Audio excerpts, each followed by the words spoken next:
네, 위클리 브리핑 투자 전략 시작합니다. 오늘은 저희 투자 전략팀의 이성훈 연구원, 안희아 연구원 나오셨습니다. 안녕하십니까? 안녕하십니까? 네, 반갑습니다. 자, 시장의 분위기가 워낙에 좋습니다. 좋기 때문에 오늘도 긍정적으로 분위기를 좀 끌고 갈 수 있기를 기대는 하고 있습니다만 사실 이게 이번 주 내내 지속된다라는 가정은 아직까지 내리기 어렵습니다. 너무 시장이 좋아지니까 조금씩 뭐 버블에 대한 우려, 걱정하시는 분들이 생겨났기 때문인데요.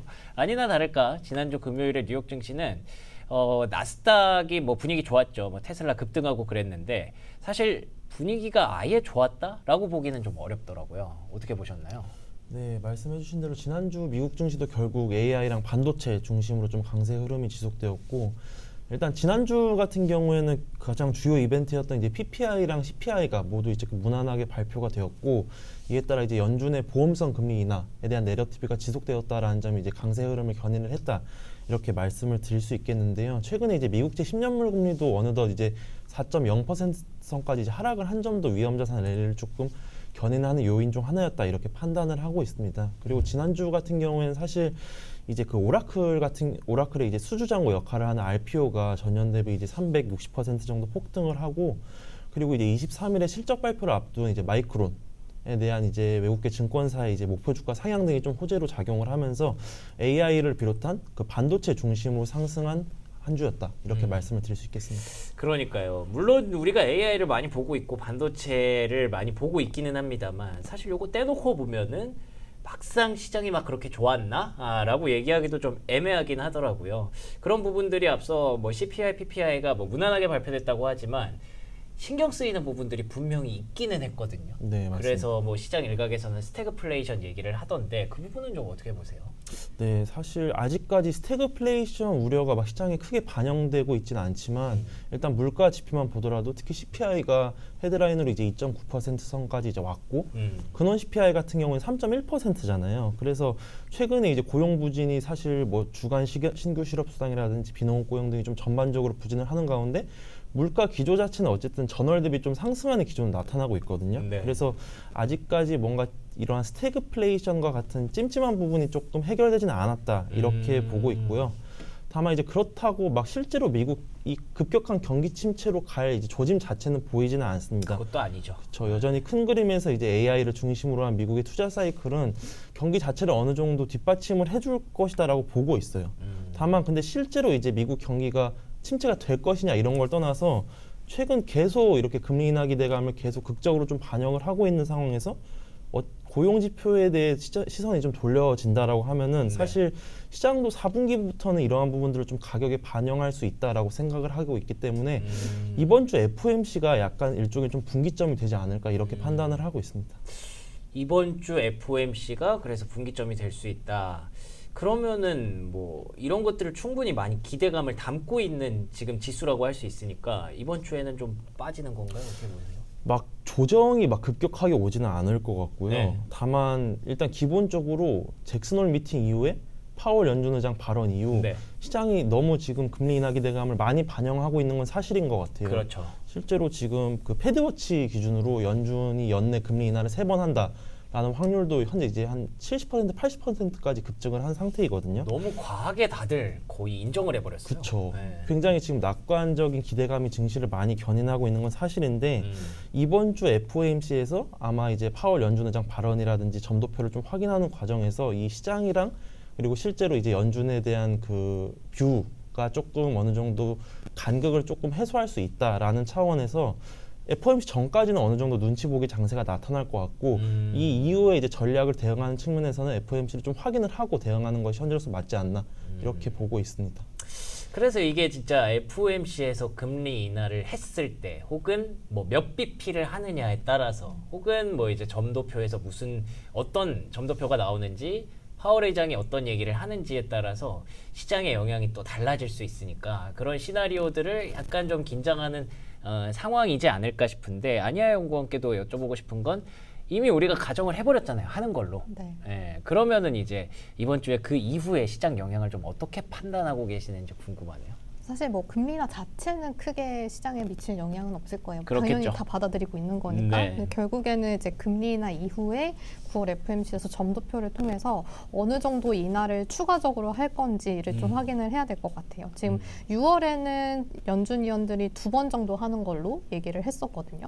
근데 이제 그 중에서만 7명 정도는 뭐 동결 정도를 계속해서 주장을 해왔고 이게 어느 정도 줄어드는지 이런 것들이 좀 중요할 것 같은데 지금 시장은 이미 3회를 반영을 하고 있단 말이에요. 맞습니다. 그래서 만약에 연준이 9월 FOMC에서 점도표를 통해서 여전히 뭐 2회를 주장한다라고 하면은 사실 시장 기대는 완전히 좀 되돌려질 수 있을 것 같아요. 근데 사실 뭐 2회냐 3회냐는 뭐 조금의 조정의 정도일 것 같고 뭐 만약에 뭐 진짜 최악으로 그냥 이번에 한 번만 한다. 이런 식이 아니다라고 하면은 약간의 조정은 가능할 수 있다라고 생각을 하고 있어서 약간은 만약에 뭐 3회로 한다라고 하면은 완전히 위험자산 선호 심리가 부각이 되면서 계속해서 좀 랠리를 이어갈 수 있겠지만 네. 2회 정도다라고 하면은 그 기대를 좀 되돌리는 과정이 금융시장 전반적으로 좀 나타날 수 있다라고 생각하고 있습니다.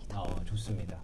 뭐 그렇게 되면은 그냥 무조건 3회 한다고 해주면 안 되나 싶으실 수도 있겠지만, 근데 또 이게 전 세계적인 경제를 컨트롤하는 일이기 때문에 무조건 이제 주식시장 부양만 생각할 수는 없는 일이기 때문에 연준의 판단이 가장 좀 중요한 포인트가 될 것 같고요. 근데 어쨌든 파월 의장이 이제 고용을 많이 본다고 했고 고용이 무너지는 상황들을 우리가 많이 목도했으니까 그걸 또 연준이 반영해 주기를 기대하면서 지난 6월에 발표된 점도표보다는 한 칸 정도 좀 내려올 수도 있지 않을까 조심스럽게 많이들 보고 계신 것 같아요.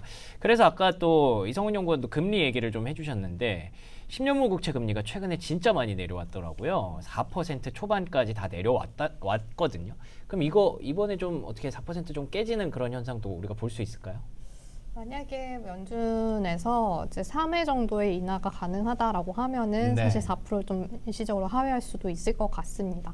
하지만 연준 위원들 중에서 사실은 좀 이렇게 표면적으로 드러난 위원들은 뭐 보호본 이사라든지 원로 이사라든지 이런 이사들은 이제 지난달에도 지난 7월에도 소수 의견을 내면서 금리 인하를 주장을 했지만 그 외의 위원들의 의견을 보면은 사실은 좀 물가를 좀 초점을 맞춰야 된다라는 입장들을 보여주고 있습니다. 네. 물가에 대해서 굉장히 경계감을 보여주고 있고 물론 최근에 고용 지표가 둔화됨에 따라서 금리 인하 자체를 반대하진 않겠지만 그 고용이 얼마나 더 둔화되는지 그리고 물가는 어떤지 이런 걸 좀 더 확인을 해야 된다라는 좀 보수적인 입장들을 다 취하고 있었고 이번에 9월 FOMC에서도 사실은 크게 달라지진 않을 것 같습니다.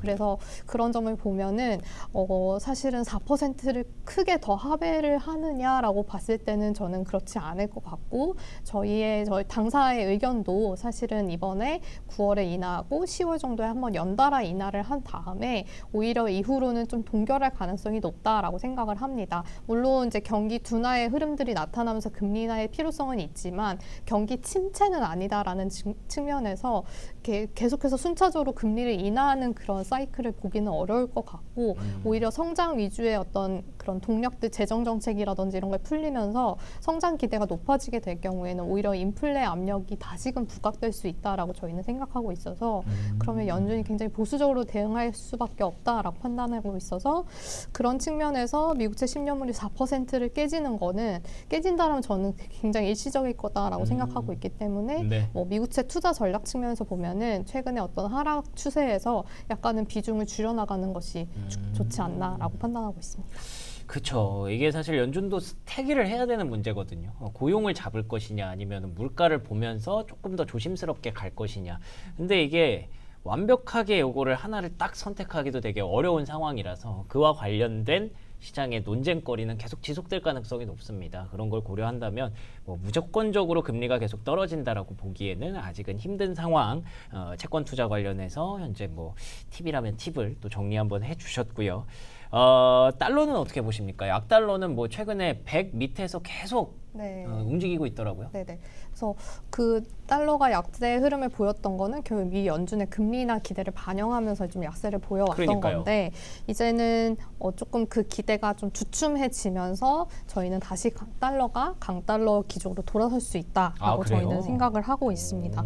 인하 과정이 뭐 고용 둔화나 이런 거에 초래된 것은 맞지만 경기 침체는 아니다라는 측면에서 오히려 미국 경기가 오히려 약간은 더 돌아갈 수 있게끔 보험성 금리 인하를 하는 과정이다라고 보면은 미국 경기가 다시 좋아지면 결국 미국으로 다시 달러가 투자되고 하는 흐름들이 나타날 거라고 생각하고 있어서 그런 점에서 달러의 강세가 오히려 나타날 수 있고 달러 환율도 최근에 뭐 1,300원 후반대에서 계속해서 등락을 보이고 있는데 맞아요. 달러 강세 흐름이 다시금 이제 나타나게 될 경우에는 뭐 여기서 사실 1,300원 더 밑으로 떨어지기보다는 오히려 좀 위로 보는 것이 좀 적절하지 않나라고 생각하고 있습니다. 아, 그렇군요.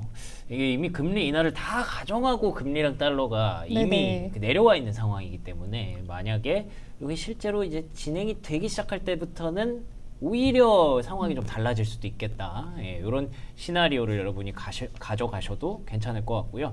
뭐 이런 인사이트를 가지고 우리가 코스피로 넘어와서 생각을 해보자면 코스피는 뭐 이런 부분들 다 반영하면서 심지어 또 이제 방금 저희 발표된 바에 따르면 50억을 유지한다. 대주주 양도세 유지한다라는 보도까지 나오면서 이게 배가가 되는 것 같아요. 최근에. 네. 사실 최근에 이제 아시아 증시가 뭐 신고가 경신하는 와중에도 지난주에는 그 국내 증시 코스피가 주간 단위로 상승률이 가장 높았고 아, 그랬군요. 그 이유는 이제 크게 결국에는 연준 금리 인하 기대감 뭐 그리고 AI 산업 내러티브가 지속된다라는 대외적인 요인도 있지만 네. 그 안에서 이제 국내 정부 정책에 대한 기대감이 최근에 이제 재점화되고 있다라는 점이 국내 증시에 좀 차별적인 아웃퍼폼을 좀 만들어내고 있다 이렇게 생각을 하고 있어요. 지난주 같은 경우에는 이제 대통령 100일 취임 기자회견에서도 네. 뭐 이제 오늘 아침에 이제 대주주 양도세 기준이 50억 원으로 확정이 됐지만 네. 사실 지난주부터 사실 대통령이 이렇게 예고제였죠. 발언을 하면서 예. 사실 정책에 대한 기대감이 재차 살아나게 됐거든요. 그래서 일단 국내 증시만 본다라고 하면 사실 전체 증시의 방향성을 결정하는 요인은 저는 여전히 이제 연이은 정부 정책의 이제 일관적인 추진이라고 보고 있고 네. 현재는 이제 양도세 관련 불확실성이 조금 해소가 된 만큼 이제 시장에서는 그 다음 이제 배당소득 분리과세 최고세율을 인하를 한다라든지 아니면 뭐 자사주 소각 의무화를 담은 3차 상법 개정안이 통과됐는지 그 부분에 이제 시장의 초점이 이동할 것이기 때문에 저는 여전히 이제 코스피는 이러한 기대감을 반영을 하면서 상방을 좀 열어두는 것이 현재로서 맞다 이렇게 생각을 하고 있습니다. 그렇군요. 그러니까 뭐 해외 증시 좋고 글로벌 증시 좋고 그 거기다가 국내 증시가 아시아 내에서 1등할 수 있는 자체적인 모멘텀도 갖추기 시작했고 이러니까 이제 9거래일 연속 상승 오늘까지 뭐 무리 없이 간다면 10일 연속 상승을 달성할 수도 있을 것 같습니다. 그 중심이 되고 있는 걸 그래서 뭘 가져가야 되느냐가 중요한데 지금 코스피에서도 삼성전자와 SK하이닉스가 진짜 독보적인 랠리를 또 보여주고 있거든요. 이 흐름 계속 지속될 수 있을까요? 어떻게 보십니까? 네, 일단 국내 증시를 좋게 보는 이유 중 두 번째 이유가 사실 반도체에 대한 업황이 그렇죠. 사실 네. 이제 좀 약간 전방위적으로 턴어라운드 할 조짐이 보인다라는 건데 사실 일단 저희가 이제 AI 관점에서 본다면 엔비디아를 시작으로 브로드컴 그리고 지난주 오라클 이러한 부분들이 약간 AI 관련된 내러티브를 지속시키는 요인 중 하나였는데 네.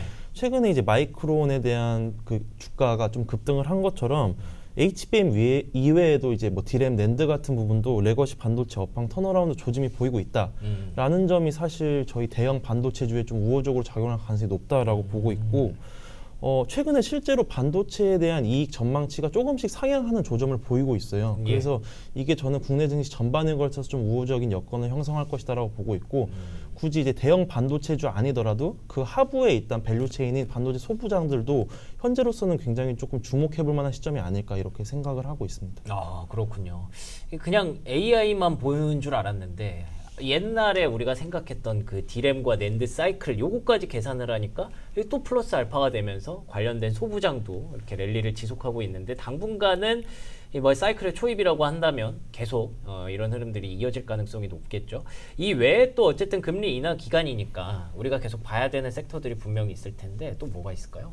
뭐 사실 금리 인하라고 하면 대표적으로 바이오 업종이 있겠죠. 다 많이 떠올리시죠? 그렇죠. 하반기는 사실 금리 인하가 어느 정도 이제 가셔야 되는 구간이기 때문에 이 바이오 업종 전반에 걸쳐서는 투자 심리를 개선시킬 수 있는 요인이 분명히 있다라고 생각을 하고 있고 네. 다만 바이오주 같은 경우에는 바텀업 측면에서 접근이 더 중요하기 때문에 이 부분은 조금 염두에 둘 필요가 있다라고 생각을 하고 있고 예. 그 외에 사실 배당주도 조금 금리 인하 관점에서 좀 수혜를 볼 수 있다라고 생각을 하고 있어요. 오. 어쨌든 시장 금리가 하락을 하면은 이 배당 수익률에 대한 메리트도 분명히 높아지는 경향이 있기 때문에 네.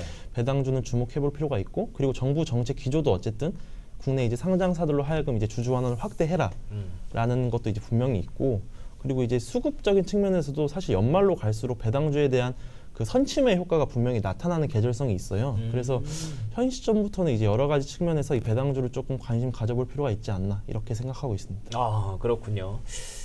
대표적으로 이제 바이오 당연히 놓치지 말아야 할 것 같은데 바텀업 그러니까 이제 종목별로 차별화는 될 수 있으니까 뭐 바이오라고 다 사실 거는 아니고요. 예, 선별적인 투자가 필요할 것 같고 이제 배당주 지주사 다시 시동 걸렸죠. 앞으로도 잘 지켜보도록 하겠습니다. 자, 그러면 이번 주 일정 한번 정리해보고 마무리할까요? 네, 이번 주 사실 가장 중요한 건 이제 목요일에 발표될 9월 FOMC이고요. 그렇죠. 그 외에 이제 지표 측면에서는 이제 오늘 발표될 중국의 실물 지표랑 이제 내일 발표될 미국의 소매 판매, 산업 생산 이러한 이제 미국의 실물 지표도 좀 주요해서 볼 필요가 있고 그 외에 이제 BOJ라든지 BOE 이들의 이제 금리 결정도 이제 예정이 되어 있다 이렇게 말씀드릴 수 있겠습니다. 그러면은 결국 이번 주는 그냥 다 그 통화 정책이 중요한 한 주가 되겠네요. 네, 맞습니다. 예, 미국뿐만 아니라 일본과 영국에서도 통화 정책 회의가 열립니다. 뭐 일단 우리가 그 짚어봐야 될 지표들은 이미 다 넘어왔어요. 고용이랑 물가 넘겼기 때문에. 근데 또 이번 주에 소매 판매 산업 생산도 있으니까 이것도 간단하게 실물 지표 참고하시고요. 주 초반에는 거기에 집중하시다가 이제 주말로 갈수록 FOMC와 통화 정책의 영향들을 짚어보는 한 주가 될 수 있을 것 같네요. 자, 그럼 두 분과 함께한 시간 오늘 여기서 마치도록 하겠습니다. 오늘도 좋은 말씀 고맙습니다. 감사합니다. 감사합니다.